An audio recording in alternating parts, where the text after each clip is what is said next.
marchas anti-AMLO le pegan a la popularidad del presidente. Alfaro, el Poder Judicial y la impunidad, y además la refundación de Jalisco. ¿Ya empezó? Iniciamos en controversia.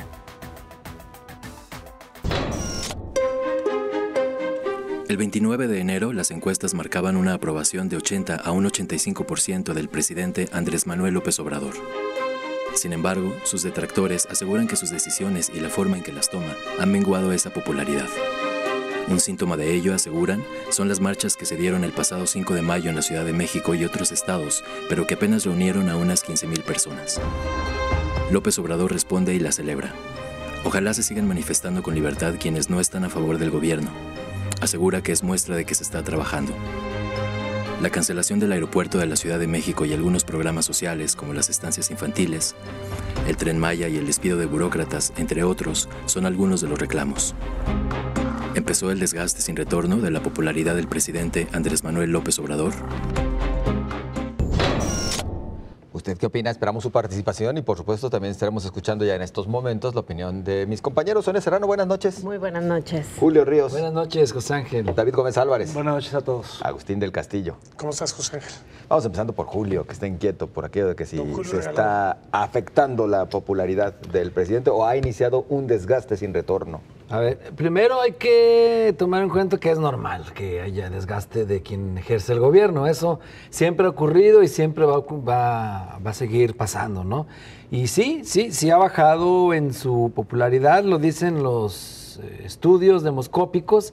Y en este sentido, pues, aún creo que el bono democrático de Andrés Manuel López Obrador persiste. Es decir, él puede todavía estar tranquilo. La pregunta es ¿hasta cuándo va a durar este bono democrático? Sobre las marchas de este domingo, que no hay que minimizarlas, y más adelantito voy a explicar por qué no hay que minimizarlas, pero creo que no prendieron, es decir, no alcanzan a inquietar todavía al presidente ni a su equipo de colaboradores, porque 15,000 personas en la suma, y eso con los cálculos optimistas que hicieron la prensa, que es más afín a la prensa fifí, diciéndolo en los términos del presidente. Las dependencias oficiales. Está bien. Entonces, estos 15,000, aún así, no me parece que sea una manifestación. A los manifestantes cuántos son y ya con eso. Ellos pueden inflar y ellos pueden decir los que sean, sí.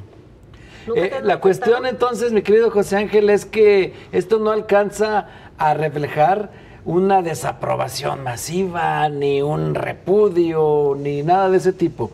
Sí es, pero en este caso, una señal que no tiene que dejar pasar el presidente, porque sí pudiera crecer, ya que hay señales de que los resultados esperados no se están dando y no se van a dar a corto plazo, en seguridad y también en economía. Ahí no están entregando buenas cuentas y también se le está resquebrajando el equipo al presidente Andrés Manuel López Obrador. Ya dos funcionarios de alto nivel, que son Marcelo Ebrard y Poncho Romo, le han entregado su renuncia. Bien. No se les aceptó, pero sí son, ¿no? Exactamente, son trascendidos, pero son señales de que las cosas no pudieran estar bien, pero por ahora estas no prendieron. Y además las besó el diablo, porque eso de que estuviera ahí Vicente Fox encabezando, o políticos del PAN en Querétaro, ya, o el empresario que dijo ahora con nuestros compañeros que está chiquito el cerebro, no, hombre. Sonia Serrano. Eso lo dicho al principio. Coincido en una parte con Julio en el sentido de que no desestabilizan ni le causan problemas al presidente. De hecho, ni siquiera lo hacen enojar. Últimamente lo hemos visto demasiado tranquilo. Hay muy pocas cosas o casi nada que lo saca de sus casillas. Hubo quien incluso decía que la respuesta que diera a esta encuesta, a esta manifestaciones iba a ser de alguna manera la medida de su tolerancia. Pues lo que hizo fue restarles importancia y decir que tenían simplemente derecho a manifestarse. No restó importancia, simplemente le dio una bienvenida a su derecho a manifestarse. Pero no es minimizar ni restarle importancia. No, entonces que tendría que haber reaccionado o haber... No, a mí me pareció muy bien el presidente en su respuesta, decir, están en su libre derecho de responder, pero eso no es minimizar. Dices, o sea, la tendencia de López Obrador ha sido despreciar la oposición siempre, no de ahora, desde que fue jefe de gobierno. Pero no lo despreció. Hoy hace su recuento de los avances que tiene en su gobierno, según los datos y los números que él tiene. También creo que el hecho de que se pudiera identificar quién está en la organización y quiénes estaban al frente de las manifestaciones en algunas entidades le restó poder, en el sentido de que sean quienes creían en él y dejaron de creer. Me parece que más bien es una manifestación de quienes nunca han creído en López Obrador y siguen sin creer en López Obrador.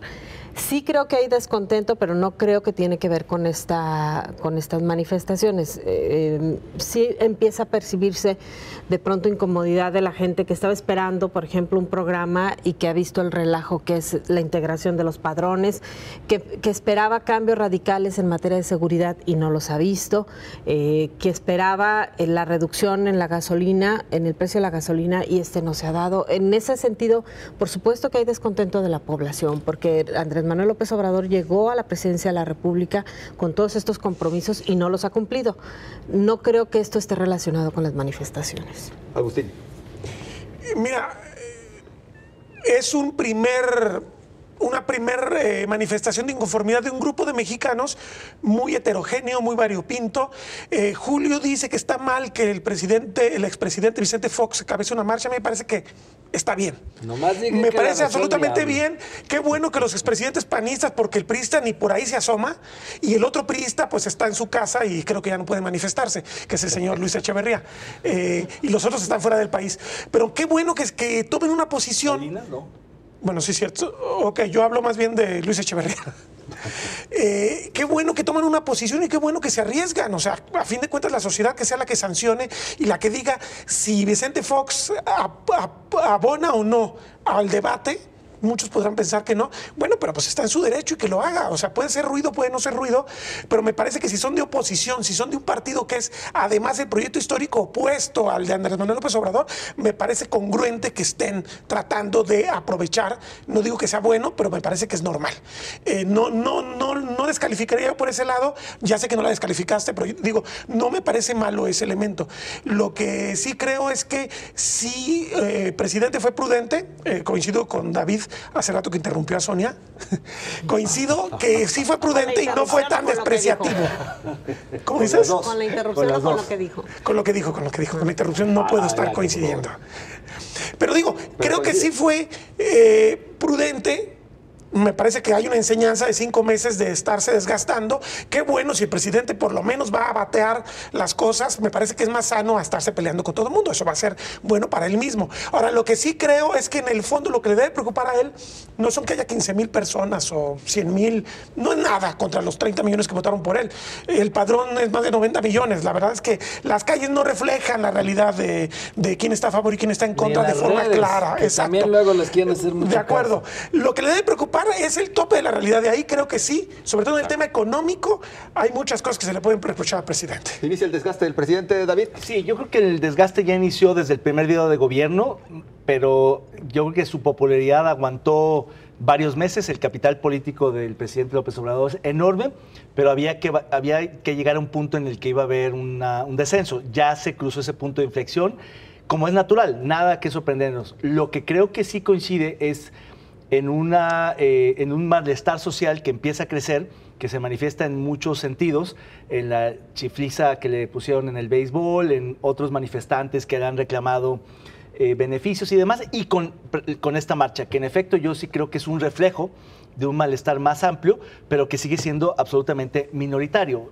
Frente a los números de la elección, que ya los conocemos, una marcha tan pequeña, pues no pinta en términos de la movilización. Lo que es significativo es su simbolismo de que ya hay un grupo dispuesto a salir a la calle, un grupo plural, porque precisamente la diversidad de pancartas y de consignas y de reclamos refleja esa pluralidad. Había quienes moderadamente reclamaban un así no AMLO, a unos totalmente disparatados renuncia a AMLO. Creo que esa es una convergencia interesante, una pluralidad que si bien es de clase media, media alta, pues es suficientemente plural y sobre todo legítima.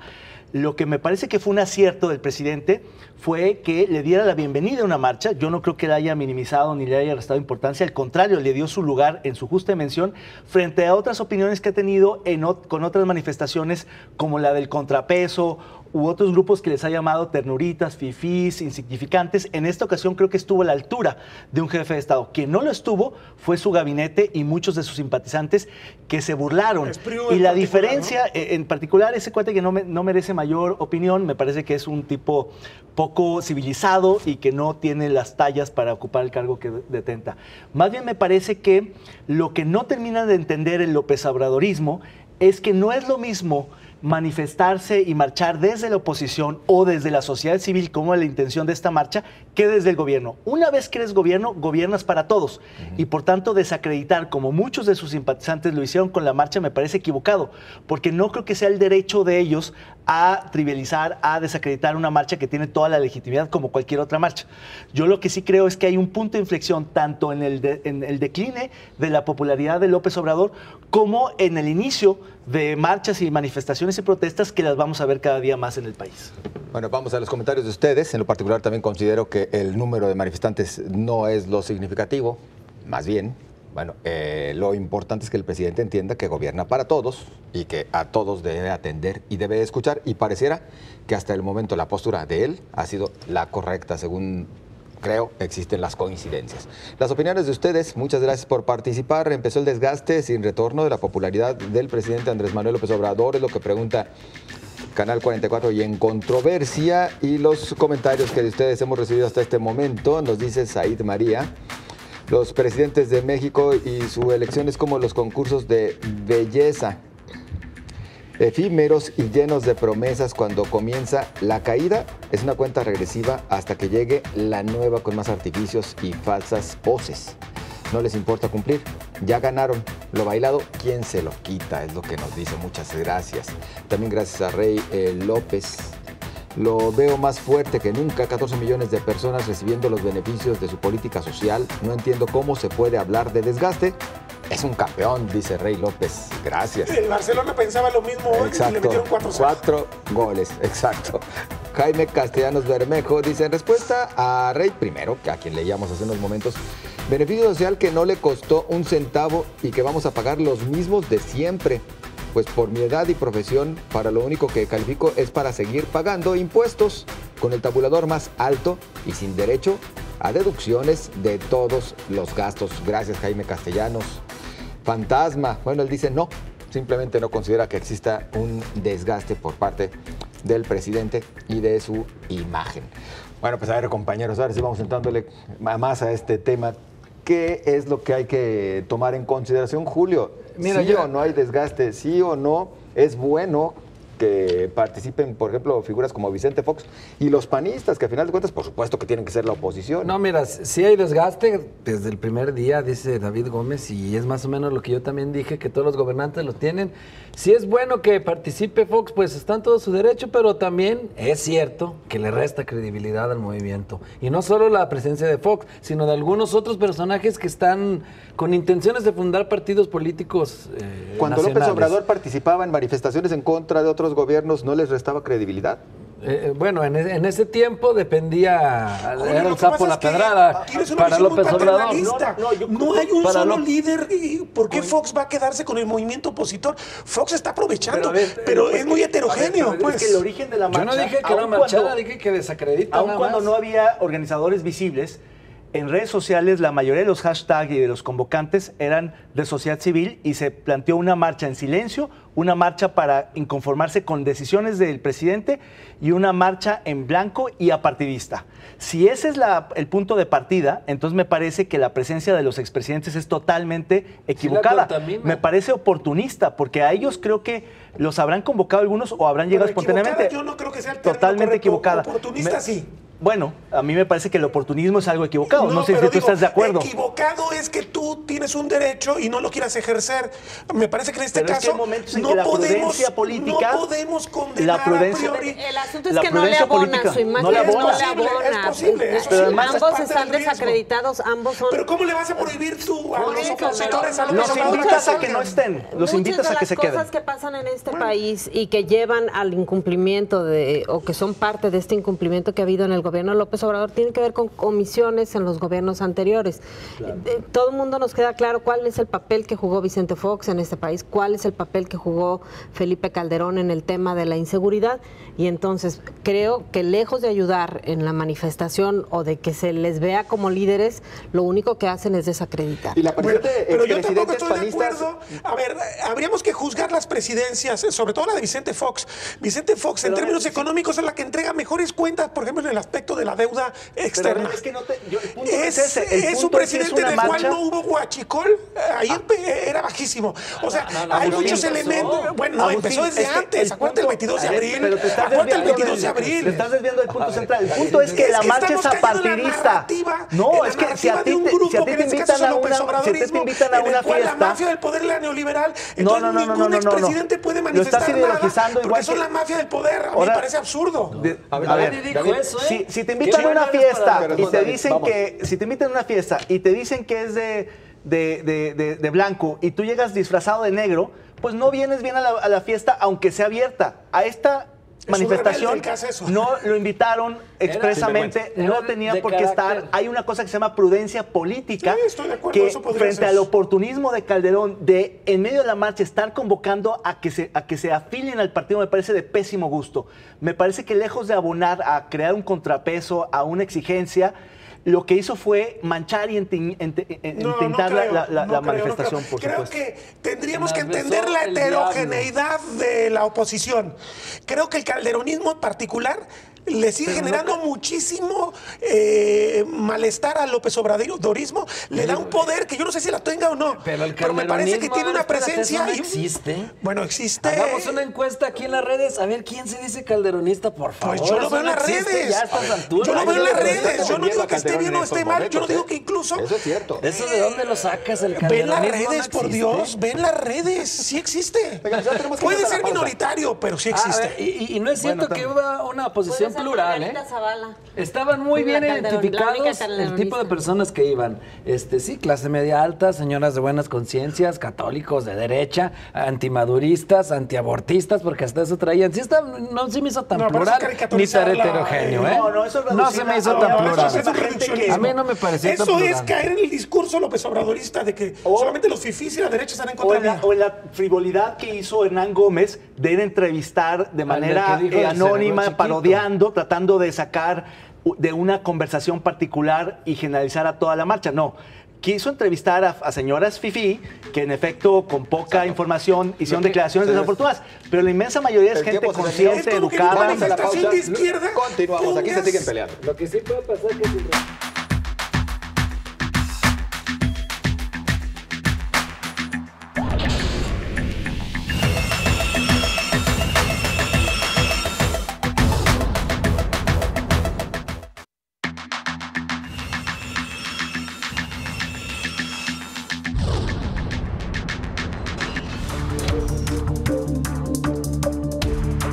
Tanto el presidente de México, Andrés Manuel López Obrador, como el gobernador de Jalisco, Enrique Alfaro, coinciden en que la corrupción en el Poder Judicial es alta y acusan que es factor detonante de la impunidad.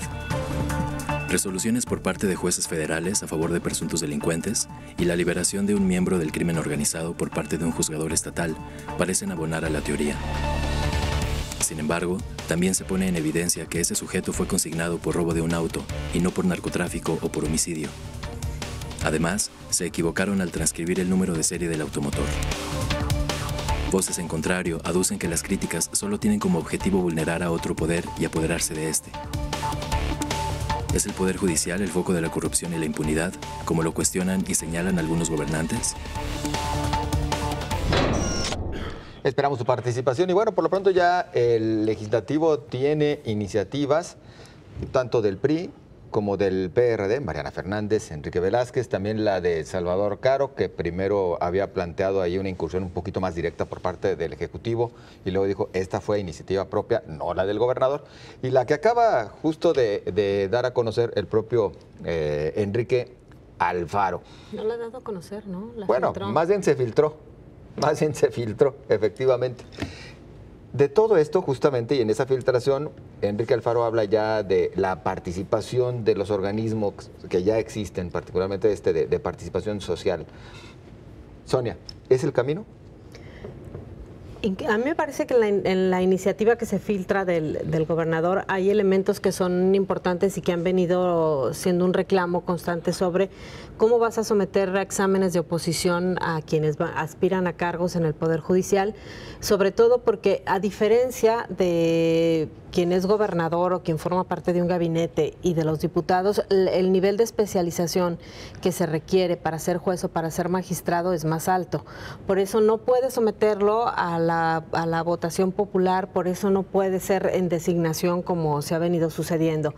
Sin embargo, a mí me sigue pareciendo que sobra que el gobernador le meta mano. O sea, no entiendo qué necesidad hay de que el gobernador se vuelva a poner, que entonces me parece que lo de Salvador Caro era más bien como para tentarle la temperatura al agua, más que... Los camotes. Exactamente. Pero me parece verdaderamente innecesario. Si ya definiste un proceso que tendría que ser el correcto, porque lo que sucedió o lo que sucedió con los cambios es, después de que el Poder Judicial era un apéndice del Poder Ejecutivo, le quitas ese control en el gobierno de Alberto Cárdenas Jiménez para dárselo al Poder Legislativo, en donde con el paso del tiempo se volvió un manoseo terrible y un reparto verdaderamente absurdo. No puede ser que ahora busques una revoltura en donde todos le van a meter mano cuando la exigencia sigue siendo que lleguen los que tengan la capacidad para ocupar los cargos.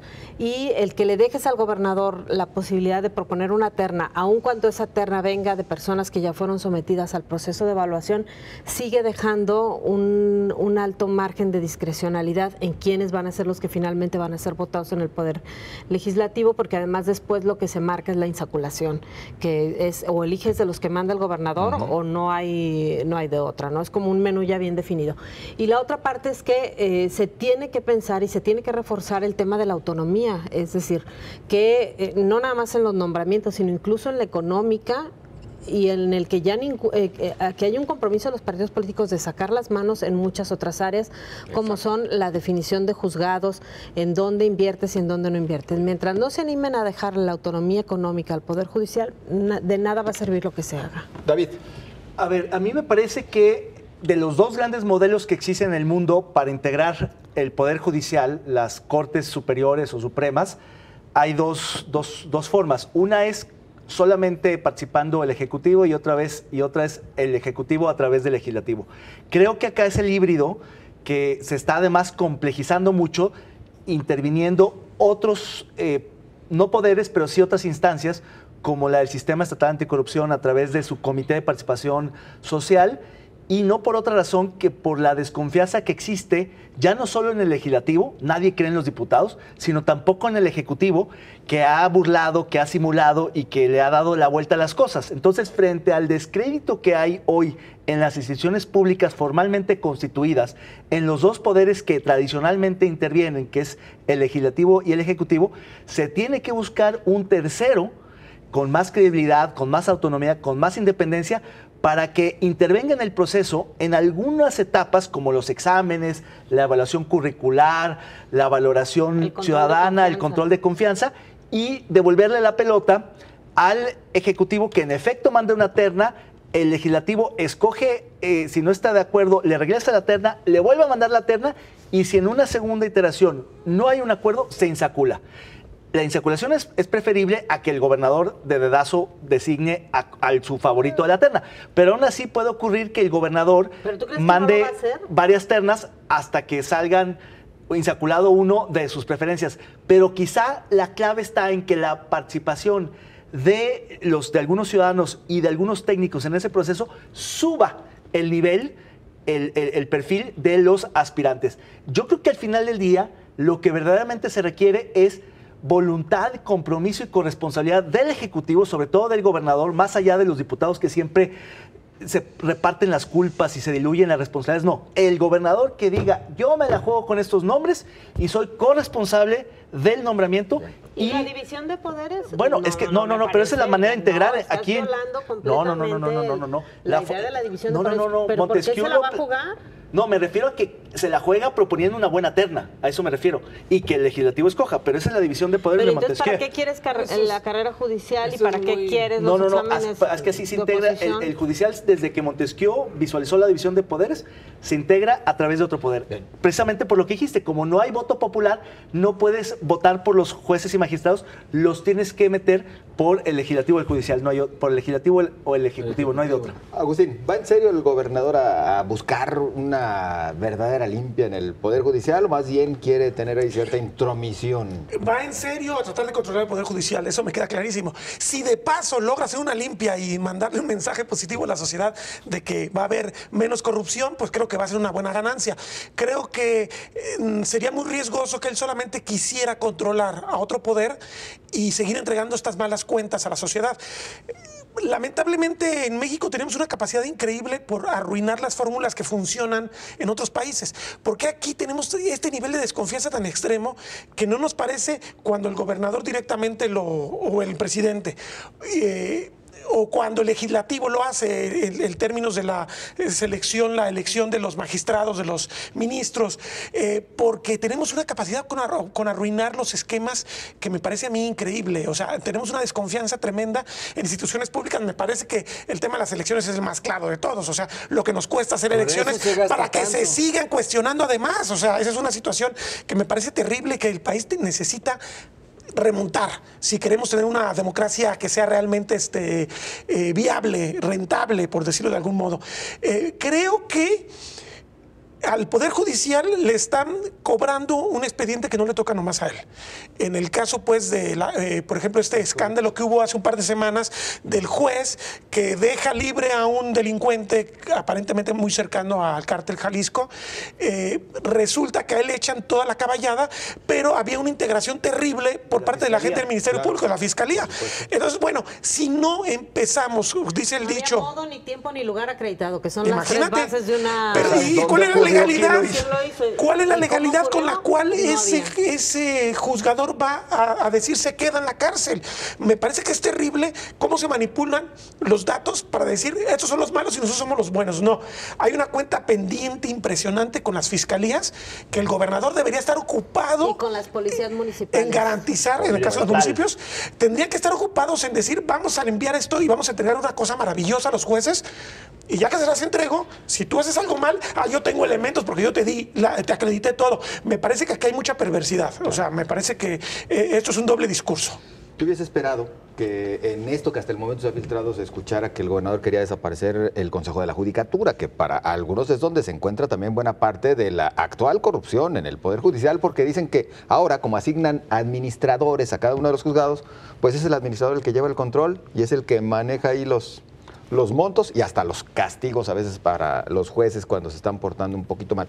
Pero Julio. Tocas un punto muy interesante, porque si bien dentro de esta desconfianza el Poder Ejecutivo y el Legislativo están manchados, también el Poder Judicial obviamente está desacreditado, por eso se está buscando esta limpia. Y el Consejo de la Judicatura... Claro. Sí, claro. No vayan a pensar los televidentes de un poder amables. judicial que sea realmente autónomo y que realmente imparta justicia. Pues y el Consejo de la Judicatura pues no canta mal las rancheras, ¿no? Ya se ha visto cómo han acomodado parientes, amigos, amigas, todo tipo de personajes cercanos y que incluso hasta se dieron el lujo de tener una lista de reserva de 100 jueces para cuando hubiera juzgado, que todavía no existían, pero cuando ya está nombrado, ¿no? O sea, imagínate, ¿no? Y obviamente, pues con filtros mínimos o prácticamente ninguno, contrario a lo que está pidiendo la sociedad. Yo creo que muchos puntos de la iniciativa, o de las iniciativas que están en la mesa, no solo del gobernador, son técnicamente, pues, es decir, adecuados, desde el tener el examen de control de confianza, también el ser acreditados por alguna institución de educación superior, que aunque bueno, ahí solo sería la teoría, la práctica es muy diferente. Abogados, ¿no? Sí, claro.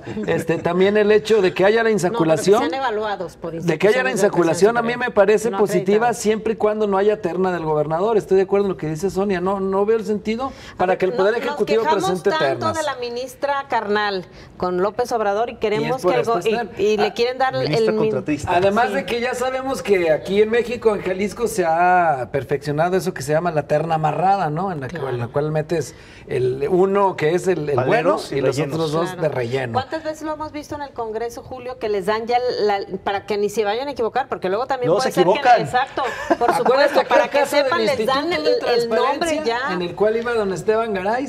Claro. Y se les chorreó ahí y salió sí. Ahora, Julio, otro. Pero yo me preguntaría, ¿cuál es el órgano entonces de control que debe tener el Poder Judicial? Porque ciertamente se desvirtuó terriblemente el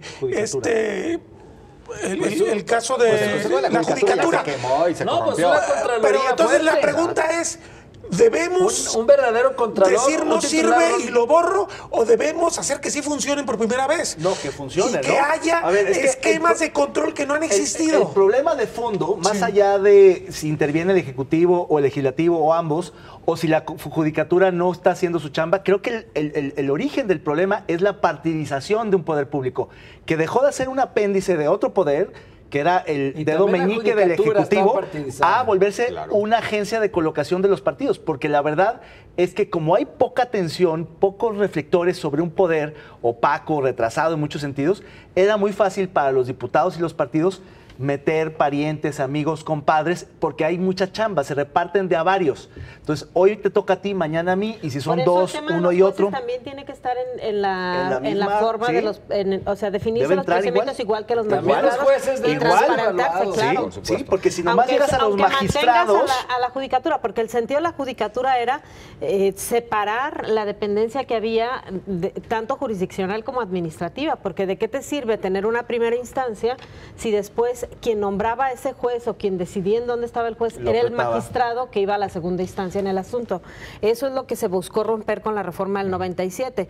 Sin embargo, terminó siendo todo lo contrario. Lo único que pasó fue que el control que antes ejercían los magistrados, después lo ejercieron los consejeros de la judicatura. Y además a cada personaje que se eligió para ser magistrado... Pero eso es culpa de los partidos. Es terrible eso. Es los partidos. Eso es culpa de una los falta partidos, de respeto increíble al Poder Judicial. Porque los consejeros de la judicatura se eligieron en los mismos términos de los magistrados. Por eso la culpa es de los partidos. Digo, por eso la broma de Corrillos, y con mucho cariño para el senador, ex senador Chema Martínez, muchos dicen que se tiene que deschemizar el Poder Judicial en referencia a la partidización. Que es donde él tiene control. Claro, pero abajo se tendría que desmagistradizar en muchos jueces su dependencia política, pero empieza de arriba para abajo. Vamos a los comentarios de nuestro público. Vamos a los comentarios de ustedes. Muchas gracias por participar y por hacernos llegar sus opiniones. La pregunta que le ha hecho a usted en Controversia y Canal 44, ¿es el Poder Judicial el foco de la corrupción y la impunidad, como lo cuestionan y señalan algunos gobernantes?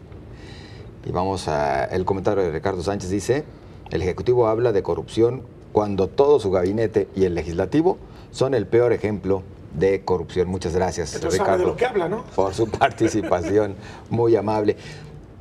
Hay quienes dicen que lo que no suena bien en esta iniciativa filtrada es el hecho de que también se trate de evaluar, de someter a examen a quienes ya son jueces y magistrados en este momento, que incluso ahí sí hay pues una invasión al estilo de la reforma educativa. No, es que sabes que hay otro tema además que no miden, que es el tema de la judicialización de estas reformas. Todavía seguimos arrastrando problemas por la judicialización de la reforma del 97, que era lo que tenía que ver con acabar con los nombramientos eternos de magistrados y jueces. Bueno, después de que la Corte resolvió que quienes ya tenían ese derecho ganado lo mantenían, sigue habiendo de pronto casos decisiones del Congreso que quiere quitar a esos magistrados y esos magistrados vuelven a ir al amparo y les vuelven a ganar el amparo. Pero posteriores al 97. Exacto, y les ha costado. ¿Pero por qué les sorprende eso? La reforma agraria se acabó en el 92 y todavía hay expedientes. Claro. Y estamos en 2019. Pero eso es una estamos hablando, claro, de los nombramientos de estos magistrados. ¿Y qué pasa además? Que en el Congreso luego también el área jurídica se la dejan a un cuate. Para que lo pierda. O que lo pierde porque no sabe. Claro. Hay otra cuestión con la carrera judicial tan malentendida que tiene que ver con que, además de que son nombrados por 7 años iniciales por arreglos estrictamente políticos, porque no necesariamente llegan bien los magistrados, totalmente, después tienen una reelección casi en automático de 10 años más si no hacen una tontería. Me lo decía un magistrado que, salvo que la riegues de veras, pero no te vas. Entonces son casi 17 años. Tendría que haber un sistema de evaluación. Claro, pero no lo hay. ¿De cuántas sentencias? Es que una vez se hizo, yo recuerdo con un magistrado, creo que fue con Celso, no me acuerdo. ¿Cuántas sentencias dictaste? ¿Cuántas te tumbaron en la siguiente instancia? ¿Cuántas te ganaron en el amparo? ¿Cuántos procesos internos se te hicieron? Todo eso tendría que ir al expediente con base en cuál se decide la rectificación o no. ¿No existe eso? No, claro que no, pero además me parece que aún teniendo esa evaluación, que sería lo más sensato, que el legislativo pudiera realmente remover a un magistrado. Finalmente es la Cámara de Origen, el poder soberano que tiene esa facultad. Pero si no fundas y motivas, eso no va a pasar. Nunca va a pasar. El problema no es del Poder Judicial, el problema es las grandes deficiencias jurídicas que tiene el Congreso. No sabe hacer esa chamba. Y que ni se ilusionen los televidentes ni nadie de que esto se va a limpiar pronto, porque están todos estos magistrados con derechos ganados, los jueces con derechos ganados, entonces esos no se van a ir inmediatamente. Tribunales, porque además otra cosa, los tribunales federales casi siempre resuelven a favor de los poderes judiciales de justicia, hermanos locales. Sí, es un pacto no escrito. Bien, gracias. Y con esto nosotros nos vamos a la pausa. Continuamos.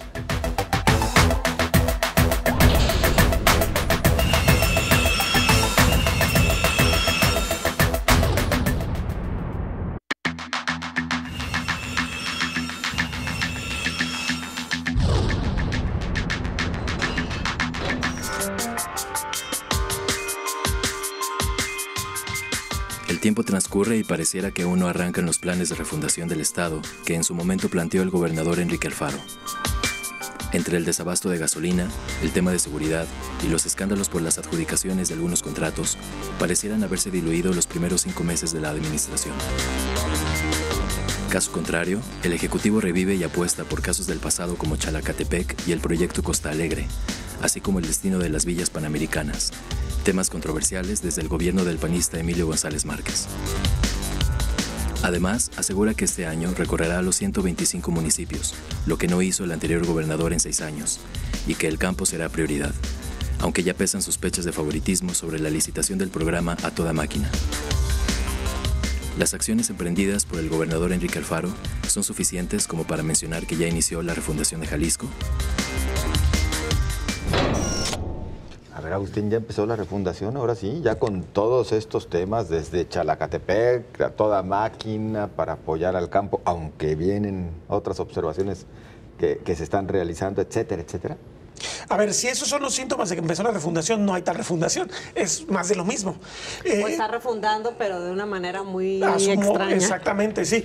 Yo creo que él todavía no encuentra, y su gente todavía no encuentra qué significa la refundación. O sea, estaban criticando que el presidente López Obrador no tenía un plan estatal, nacional, de desarrollo que acaban de presentar, pero ni siquiera tenemos un plan estatal. Todavía no es tiempo. Todavía no hay plazo, más bien pero plazo todavía. Podríamos pensar que un plan estatal poco menos de un mes tendría que tener como elementos que se hubieran ido ya posicionando en la agenda pública previos para que fuéramos un poquito pensando a qué se refieren cuando hablan de una refundación.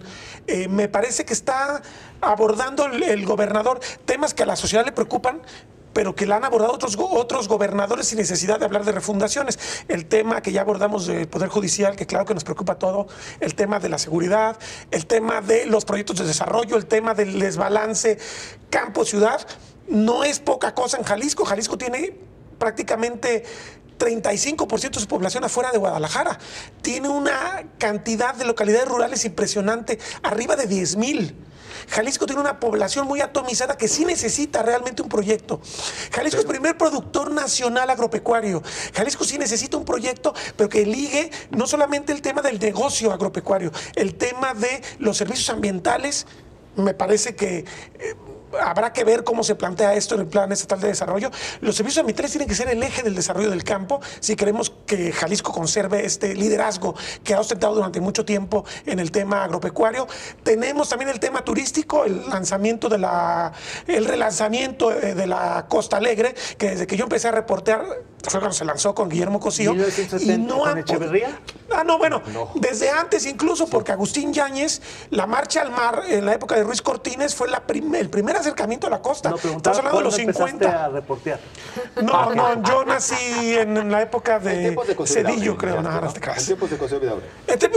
Costa Alegre es tiempos de Cosío Vidaurri, que tenía un proyecto de lanzar la costa que ya había sido de algún modo lanzada, y tú me mencionas el caso de Echeverría. Echeverría construyó las carreteras costeras, efectivamente, construyó las presas, construyó muchas de las cosas que existen actualmente en la costa. O sea, ¿huele sí o no a refundación? A mí todavía sigue sin quedarme claro hacia dónde va. Ha habido, me parece, muchos anuncios de dinero que luego también habrá que sacar la cuenta de si nos va a alcanzar o no nos va a alcanzar el presupuesto, porque en todos hablamos de cientos de millones de pesos, pero lo que creo que todavía a quienes no les queda claro, sobre todo, es a su equipo. Y entonces cuando empiezan a aterrizar cada uno las acciones que les corresponden, es cuando empieza a haber un gran desastre. Tocabas algunos puntos. El tema de la costa, lo que hace es simplemente retomar proyectos que ya estaban, y sobre todo son los de Emilio. Proyectos que Emilio González Márquez había impulsado basado en negocios. Se habla de la recuperación de algunos accesos a playas, que todavía no queda muy claro bajo qué conceptos serían, en virtud, por supuesto, de que en los últimos gobiernos ha habido un gran respaldo a los invasores, no a la recuperación de estos espacios.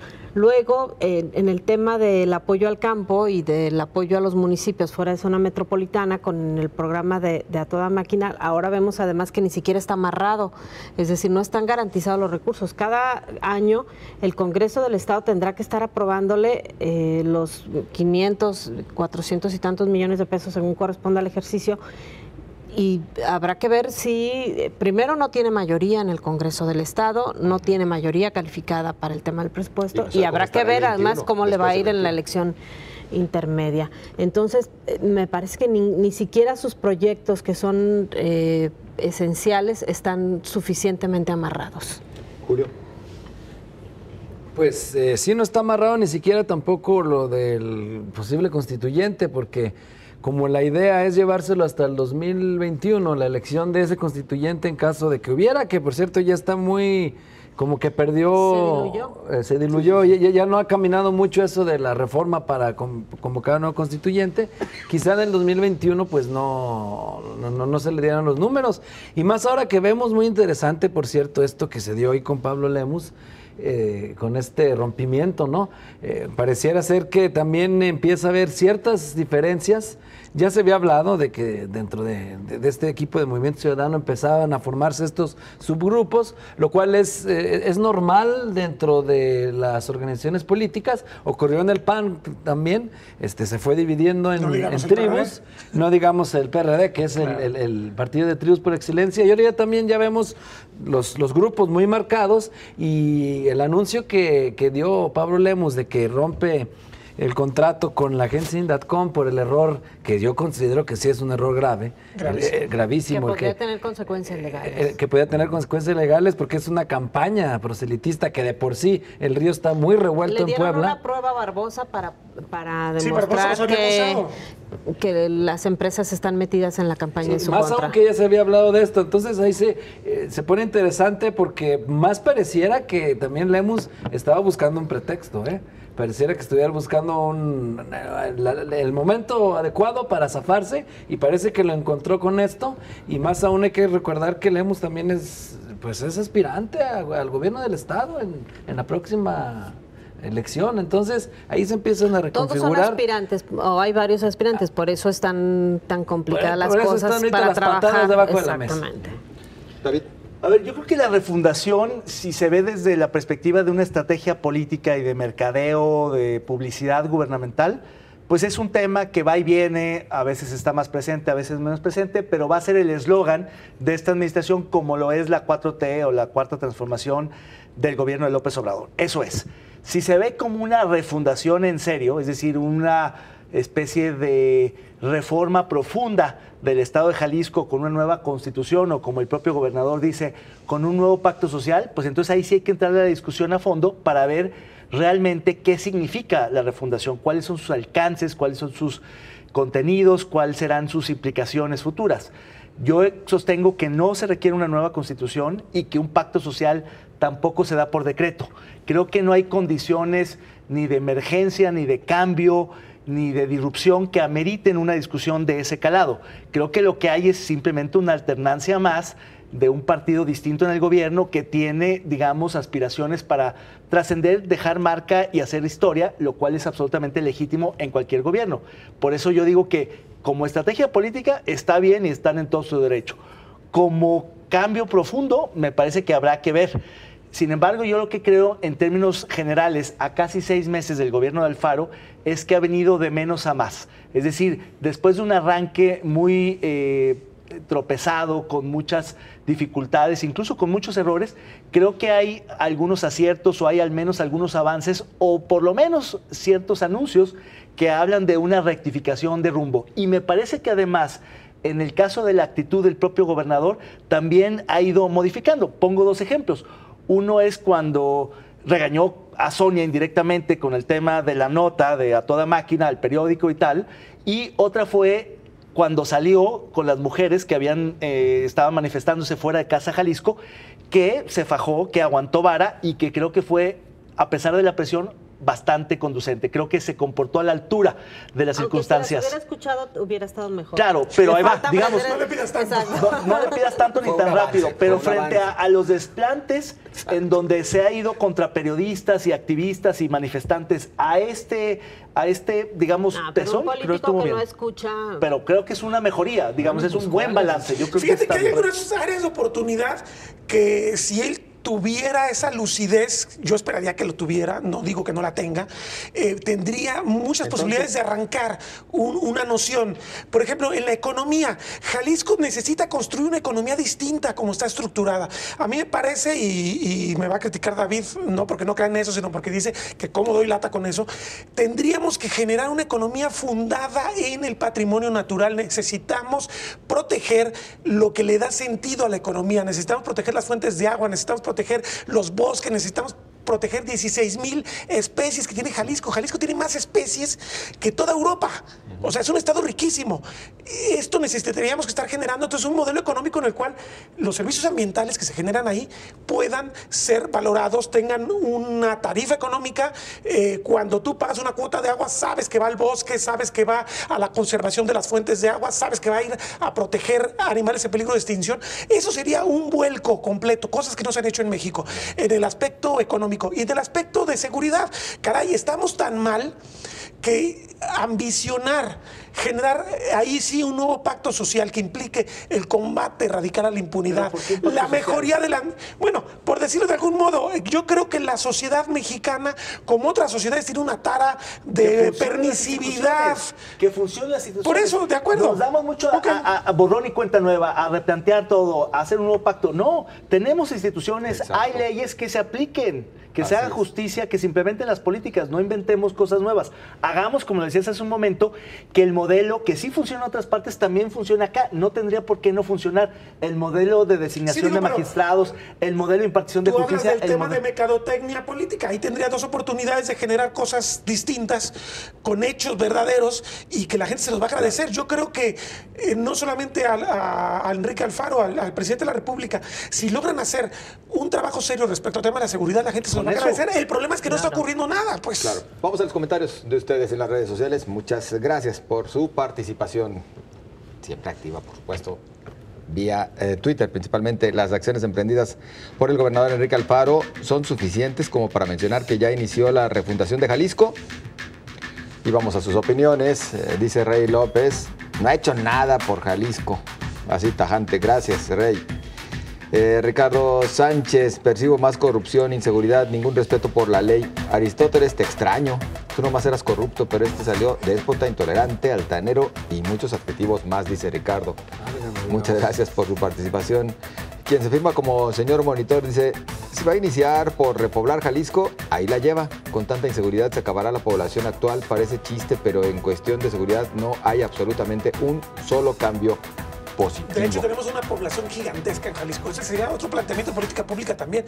¿Qué está pasando con las políticas de demografía? No hay políticas y los problemas se están multiplicando en términos de que cada vez hay más población que tienes que atender y que tienes que generar una serie de esquemas para brindarle derecho a educación, derecho a la salud, derecho a la seguridad. Pero ¿sabes cómo lo resuelve cada gobierno? Creando más burocracia para que atienda a esa población. Bueno, López Obrador está reduciendo burocracia, ¿eh? Digo, para mal, no para bien, pero está haciéndolo en un sentido... factura la realidad tarde o temprano. Digo, se va a tropezar con su propia realidad porque muchos de los problemas de la 4T, sobre todo en política social, tienen que ver con la implementación. Casi están muchos de los fondos disponibles. El problema es que dispersarlos no es en Chile otra. Es muy complicado. No tienen los agentes, no tienen los mecanismos, no tienen los... padrones, no tienen muchas cosas. Tan solo la elaboración de los padrones ha sido esa bronca le está obligando a López Obrador a tener que buscar atajos, lo cual es muy peligroso. Por eso hay voluntarios de Morena haciendo chambas que deberían de ser funcionarios totalmente partidistas, pero peor aún, hay un subejercicio ya en el primer trimestre de 30,000 millones de pesos, documentado por México Evalúa y por Animal Político, que es gravísimo. Es decir, no va a llegar a los famosos 14 millones de beneficiarios, entre todos los adultos mayores, jóvenes y demás, simplemente porque él mismo se está disparando al pie al correr a muchos técnicos muy buenos. Y fíjate, le pasó un caso que yo conozco bien, la Comisión Nacional Forestal.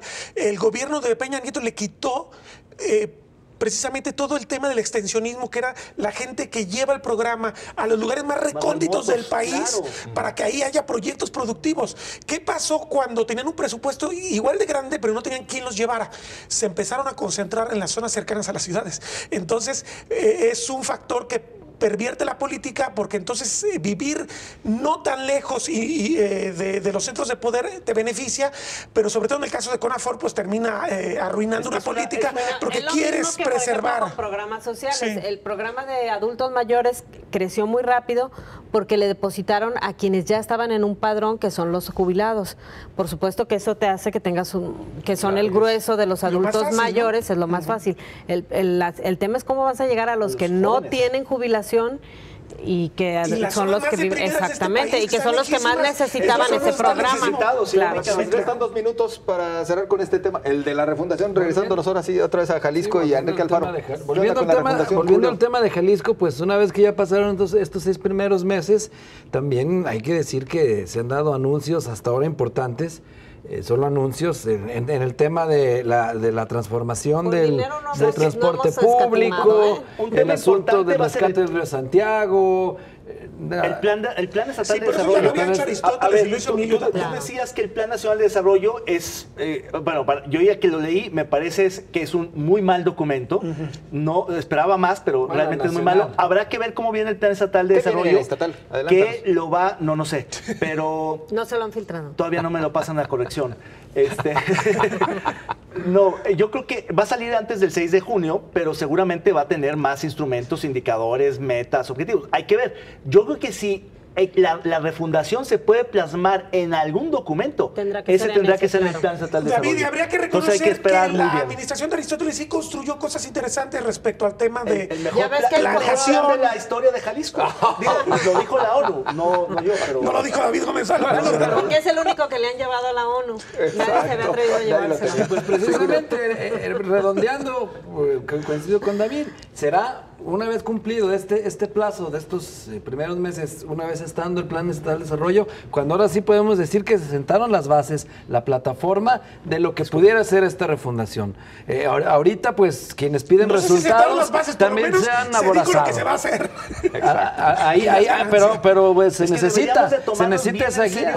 Los planes, porque es por ley, está en la Constitución, y el Plan Nacional de Desarrollo realmente es muy, muy pobre. Es Mira bien, se dieron los es una vergüenza. que se reinventa cada 6 años. La planeación, ¿por qué no es de largo plazo? Aquí Todos se los planes respeta. son de 30 años. Se quedan discutiendo porque nos tenemos que despedir. Muchísimas gracias, compañeros muy amables. Buenas noches. Pásela bien.